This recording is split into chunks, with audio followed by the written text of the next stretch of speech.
तो दोस्तों फिलहाल हम आ चुके हैं कहानी के अंत पे।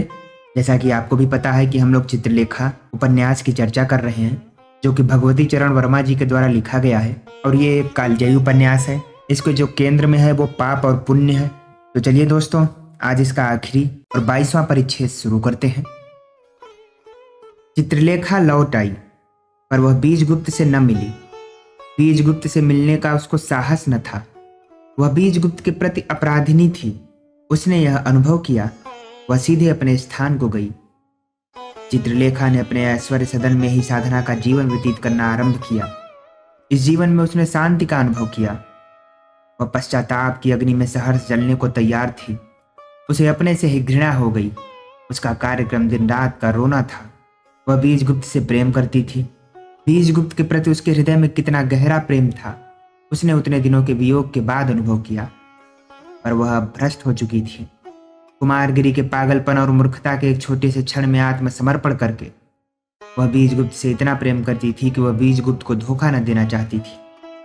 उसने अपराध किया था। उस अपराध के फलस्वरूप उसे निराशापूर्ण वेदना की असहाय ज्वाला में जलना ही इष्ट था। जितना अधिक वह जलती थी, उतना ही अधिक उसको सुख मिलता था। जितना अधिक वह रोती थी, उतनी ही उसे शांति मिलती थी। इस प्रकार चित्रलेखा को 1 मास हो गया। एक दिन वह बैठी हुई रो रही थी कि दासी ने उसको सूचना दी, आर्य श्वेतांक आपसे मिलना चाहते हैं। वह चौंक कर उठ खड़ी हुई। क्या बीजगुप्त ने उसे बुलवाया है? कहाँ है? मैं चलती हूँ। श्वेतांक अतिथि भवन में बैठा हुआ चित्रलेखा की प्रतीक्षा कर रहा था। चित्रलेखा को देखकर उसे आश्चर्य हुआ। वह पीली पड़ गई थी। उसका सौंदर्य विकृत हो गया था। वह पहचानी तक नहीं जाती थी। देवी, तुम्हारी यह क्या हालत है? अच्छी तो हूं, इतना कहकर चित्रलेखा बैठ गई। थोड़ी देर तक दोनों मौन रहे। लेखा ने पूछा, आर्य बीजगुप्त तो कुशल पूर्वक हैं? श्वेतांग के मुख पर दुख की एक हल्की सी रेखा दौड़ गई। हाँ, आर्य बीजगुप्त अच्छी तरह से हैं, पर उनमें बहुत बड़ा परिवर्तन हो गया है। परिवर्तन हो गया? चित्रलेखा का कौतूहल बढ़ गया। कैसा परिवर्तन? क्या उन्होंने विवाह कर लिया है? एक रूखी मुस्कुराहट के साथ श्वेतांक ने कहा, नहीं, उन्होंने विवाह नहीं किया है। विवाह तो मैं करने जा रहा हूं। सामंत मृत्युंजय की कन्या यशोधरा से मेरा विवाह होने वाला है। उसी में निमंत्रित करने के लिए मैं आया हूं। पर आर्य बीजगुप्त ने एक बड़ा त्याग किया है। वे देवता हैं। सामंत मृत्युंजय मुझसे अपनी कन्या का विवाह नहीं करना चाहते थे, क्योंकि मैं निर्धन था। आर्य बीजगुप्त ने अपनी पदवी तथा सारी संपत्ति मुझे दान कर दी है। वे पाटलिपुत्र छोड़कर बाहर जाने वाले हैं। केवल मेरे विवाह के लिए ही वे रुके हैं। चित्रलेखा का हृदय धड़कने लगा। उसकी आंखों में आंसू भर आए। क्या बीजगुप्त ने इतना कर डाला? श्वेतांक, जानते हो, यह एक बड़ा त्याग है और इस सब की जड़ मैं। फिर भी आर्य श्वेतांक, तुम्हें बधाई है। तुम्हारा विवाह कब होगा? अगले सप्ताह रविवार के दिन विवाह कार्य संपन्न होगा। चंद्रवार को प्रीतिभोज है। उसमें सम्राट तथा राज्य के कर्मचारी और सामंत आवेंगे।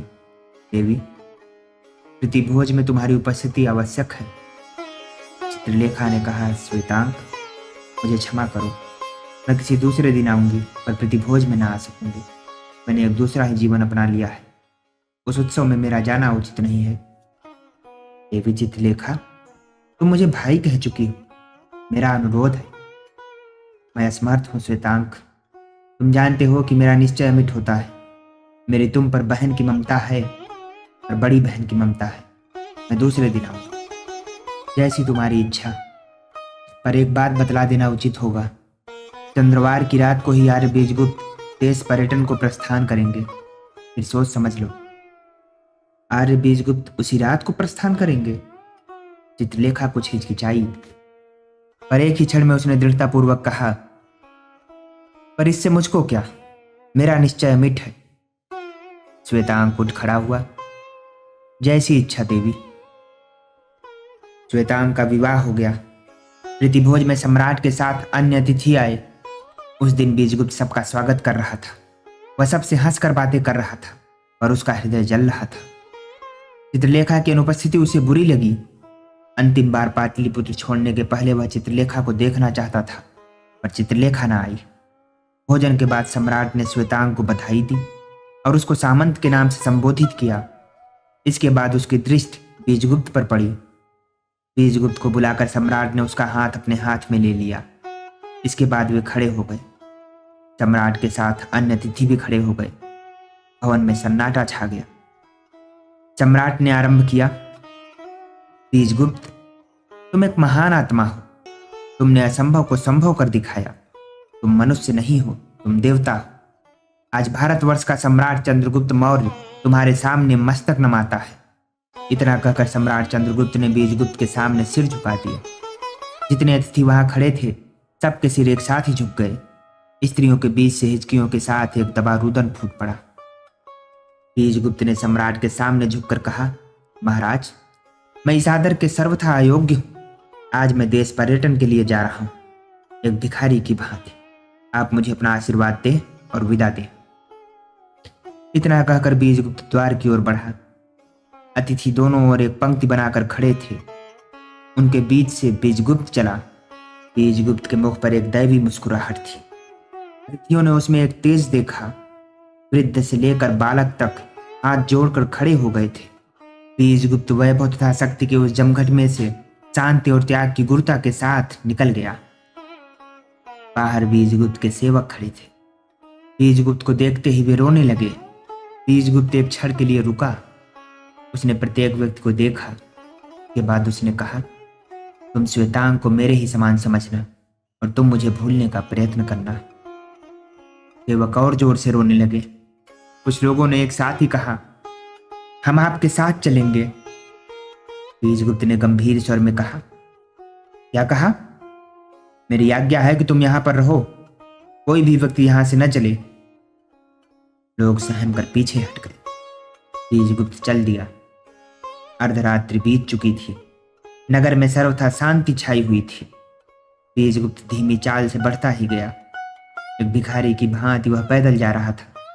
उसके शरीर पर साधारण व्यक्ति के से वस्त्र थे और उसके पास संबल रूपी चांदी की कुछ मुद्राएं थीं। बीजगुप्त को पैरों की आहट सुनाई थी। धीरे धीरे वह आहट बढ़ती ही जाती थी। बीजगुप्त ने पीछे फिरकर देखा। अंधकार में उसे कुछ दिखलाई न दिया। वह और आगे बढ़ा। पदध्वनि बढ़ती ही गई। उस अंधकार से बीजगुप्त की दृष्टि में एक कपड़े से ढकी हुई मूर्ति ने प्रवेश किया। मेरे देवता! बीजगुप्त के पैर रुक गए। उसने पूछा, तुम कौन? मेरे देवता, मेरे देवता, मुझे क्षमा करो। इतना कहकर वह मूर्ति बीजगुप्त के चरणों पर गिर पड़ी। बीजगुप्त ने कर्कश स्वर में कहा, चित्रलेखा, मेरे जीवन की अभिशाप, तुम यहां क्यों आई? जाओ जाओ। वह पीछे हट गया। अब सब समाप्त हो चुका है। तुम क्यों आई? अपने देवता की चरण रज लेने, अपने देवता की पूजा करने के लिए। चित्रलेखा खड़ी हो गई। नाथ, मैंने तुम्हारा जीवन नष्ट कर दिया। मैंने तुम्हें मिटा दिया। तुम मुझे शाप दो, दंड दो, मुझे ताड़ित करो और मुझसे घृणा न करो। बीजगुप्त का सारा शरीर कांप उठा। उसने रूंधे हुए कंठ से कहा, चित्रलेखा, सब समाप्त हो चुका। तुम ही ने सब समाप्त कर दिया। तुम कुमारगिरी की कुटी छोड़कर मेरे पास न आई। मैं निराश हो गया। अब इस समय मुझे विचलित करने क्यों आई हो? मेरे पास अब कुछ नहीं है, न हृदय में उमंग है, न पास में वैभव। जाने दो। चित्रलेखा ने बीजगुप्त का हाथ पकड़ लिया। नहीं, मैं तुम्हें कभी न जाने दूंगी मेरे स्वामी। एक दिन तुम्हें मेरा अतिथि बनकर रहना होगा। यदि जाना ही है तो कल चले जाना। बीजगुप्त ने अपना हाथ छुड़ा लिया। मेरे सामने से हट जाओ नर्तकी, मेरे सामने से हटो। अब तुम मुझे नहीं रोक सकती। अपने विनाशकारी कृत्य के परिणाम को तुम देखो और हंसो। जाओ, मुझे जाने दो। बीजगुप्त आगे बढ़ा। चित्रलेखा ने बीजगुप्त के पैर पकड़ लिए। मैं कहती हूं कि मैं तुम्हें न जाने दूंगी। तुम्हें मेरे साथ मेरे भवन तक चलना होगा। बीजगुप्त, मेरे नाथ, क्या तुम्हारे हृदय में मेरे प्रति प्रेम मर गया है? बोलो नाथ, क्या? चित्रलेखा की हिचकियां बंध गईं। वह सिसक सिसक कर रो रही थी। बीजगुप्त अपने को संभाल न सका। उसने कहा, आए रे, यदि प्रेम ही मर जाता तो मैं यह वैभव काहे को छोड़ता? लेखा, मैं चाहता हूं कि मेरे हृदय में तुम्हारे प्रति प्रेम मर जाता, पर यह न हो सका, यह न हो सकेगा। इतना कहकर बीजगुप्त ने चित्रलेखा को उठाकर आलिंगन करना चाहा, पर चित्रलेखा हट गई। नहीं मेरे देवता, मेरे शरीर का आप स्पर्श न करें, मैं अपवित्र हूं, पतिता हूं, पापिनी हूं मेरे देवता। चलिए आप मेरे भवन को चलिए, मुझे आप पवित्र कीजिए, अपने साप की अग्नि में तपाकर आप मुझे पवित्र कीजिए। चलो, बीजगुप्त कह उठा। चलो चित्रलेखा, संसार में एक तुम्हारी ही बात मैं नहीं टाल सकता। मुझे जितना गिराना चाहो गिराओ, पर यह वचन दे दो कि तुम मुझे कल न रोकोगी। मैं वचन देती हूँ। चित्रलेखा अपने भवन पर पहुंची। उसने बीजगुप्त के शयन का प्रबंध करा दिया। इसके बाद उसने कहा, नाथ तुम शयन करो, कल प्रातः काल बातें करूंगी। इतना कहकर वह चली गई। बीजगुप्त अवाक सा उसे देखता ही रह। प्रातः काल चित्रलेखा बीजगुप्त के पास आई। स्वामी, मुझे आप अपना चरणामृत दीजिए। बीजगुप्त को चित्रलेखा के इस व्यवहार पर आश्चर्य हो। यह क्यों? मैं अपने को पवित्र कर रही हूँ मेरे स्वामी। मैं अपने मार्ग से विरत हो चुकी हूँ। मैं योगी कुमारगिरी की वासना का साधन बन चुकी हूँ। मैंने अपने शरीर को क्रोध में आकर उसको सौंप दिया है। मैं उस शरीर को पवित्र करना चाहती हूँ। चित्रलेखा ने अपनी सारी कथा बीजगुप्त को सुना दी। अब आप समझ सकते हैं स्वामी कि मैं आपके पास क्यों नहीं आई। आप मुझे क्षमा करें। केवल इतनी सी बात थी। बीजगुप्त हंस पड़ा। चित्रलेखा, तुमने बहुत बड़ी भूल की। तुमने मुझे समझने में भ्रम किया। तुम मुझसे क्षमा मांगती हो। चित्रलेखा, प्रेम स्वयं एक त्याग है, विस्मृति है, तन्मयता है। प्रेम के प्रांगण में कोई अपराध ही नहीं होता, फिर क्षमा कैसे? फिर भी यदि तुम कहलाना ही चाहती हो तो मैं कह देता हूं, मैं तुम्हें क्षमा करता हूं। चित्रलेखा बीजगुप्त का चरण पकड़कर बोली, नाथ तो फिर तुम मुझे स्वीकार करो। यह किस प्रकार संभव है देवी चित्रलेखा? मैं भिखारी हूं, मैं वैभव त्याग चुका हूं। अब यह किस प्रकार संभव है? नाथ, मेरे पास अतुल धनराशि है, मैं तुम्हारी हूं, मेरा धन तुम्हारा है, फिर तुम निर्धन कैसे? फिर तुम अपने को भिखारी क्यों कहते हो? तुम्हारी संपत्ति, तुम्हारी धनराशि या मेरे काम की नहीं है। मैंने वैभव छोड़ा है, उसे अपनाने के लिए नहीं, उसे सदा के लिए छोड़ने के लिए। मैं तुम्हें भी एक भिखारिणी के रूप में स्वीकार कर सकता हूं। चित्रलेखा उठ खड़ी हुई। तो फिर ऐसा ही हो, संसार में हम दोनों भिखारी बनकर निकल पड़े। प्रेम और केवल प्रेम हमारा आधार हो। मेरे देवता, मैं अपनी संपत्ति आज ही दान किए देती हूँ। रात में हम दोनों ही अथाह संसार में प्रेम की नौका पर बैठकर निकल चले। चित्रलेखा का मुखमंडल चमक उठा। उसके नैनों में एक प्रकार की ज्योति आ गई। उसकी आत्मा प्रकाशमान हो उठी। बीजगुप्त ने चित्रलेखा का चुंबन ले लिया। हम दोनों कितने सुखी हैं। उपसंहार। 1 वर्ष बाद महाप्रभु रत्नांबर ने कहा, वत्स श्वेतांक, तुम्हारा विवाह हो गया और तुम गृहस्थ हो चुके। अब मुझे बतला सकते हो कि बीजगुप्त और कुमारगिरी, इन दोनों में कौन व्यक्ति पापी है? श्वेतांक ने रत्नांबर के सामने मस्तक नमा दिया।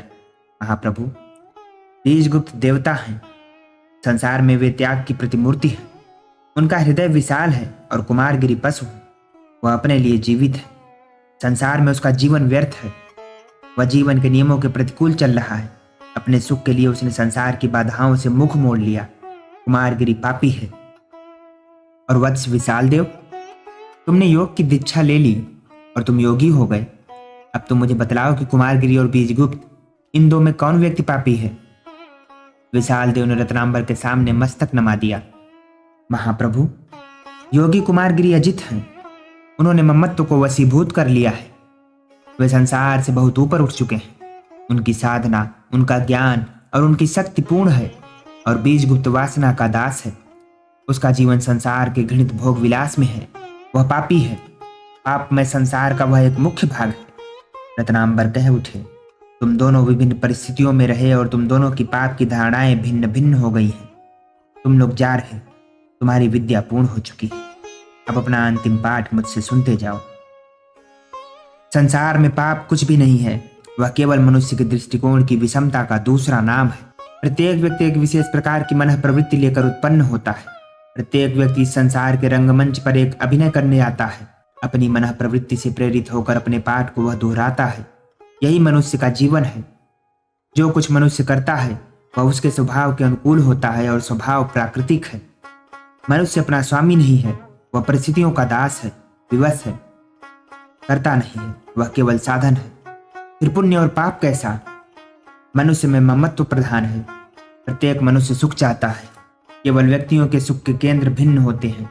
कुछ सुख को धन में देखते हैं, कुछ सुख को मदिरा में देखते हैं, कुछ सुख को व्यभिचार में देखते हैं, कुछ त्याग में देखते हैं। पर सुख प्रत्येक व्यक्ति चाहता है। कोई भी व्यक्ति संसार में अपनी इच्छा अनुसार वह काम न करेगा जिसमें दुख मिले। यही मनुष्य की मन प्रवृत्ति है और उसके दृष्टिकोण की विषमता है। संसार में इसीलिए पाप की परिभाषा नहीं हो सकी और न हो सकती है। हम न पाप करते हैं और न पुण्य करते हैं, हम केवल वही करते हैं जो हमें करना पड़ता है। रत्नांबर उठ खड़े हुए। यह मेरा मत है, तुम लोग इससे सहमत हो या ना हो, मैं तुम्हें बाध्य नहीं करता और न कर सकता। जाओ और सुखी रहो, यह मेरा तुम्हें आशीर्वाद है। दोस्तों, फिलहाल ये किताब संपन्न हुई। आशा करता हूँ कि इस किताब से मेरी तरह आपको भी कुछ दर्शन प्राप्त हुए होंगे। ये किताब काफी दार्शनिक है। ये किताब अब मेरे one of the favourite book list में आ चुकी है। अगर आप हमसे बीच में जुड़े या केवल इस वीडियो के माध्यम से जुड़े हैं तो मैं आशा करता हूँ कि आप हमारी पहली वीडियो को भी जरूर देखेंगे और उसके बाद पूरी सीरीज को देखेंगे और सुनेंगे। और अगर आप ये करने में भी असमर्थ रहे तो मेरा सलाह है कि आप इस किताब को जरूर पढ़ें। ये किताब अपने आप में संपन्न है। फिलहाल दोस्तों, इस कहानी से मुझे काफी कुछ सीखने को मिला। आशा करता हूँ कि आपको भी इससे कुछ न कुछ सीख मिली होगी। तो चलिए, हमसे जुड़े रहने के लिए एक बार प्लीज हमें सब्सक्राइब भी कर दीजिए। मिलते हैं आपसे एक नई किताब के साथ नए सीरीज में। तब तक के लिए अलविदा दोस्तों।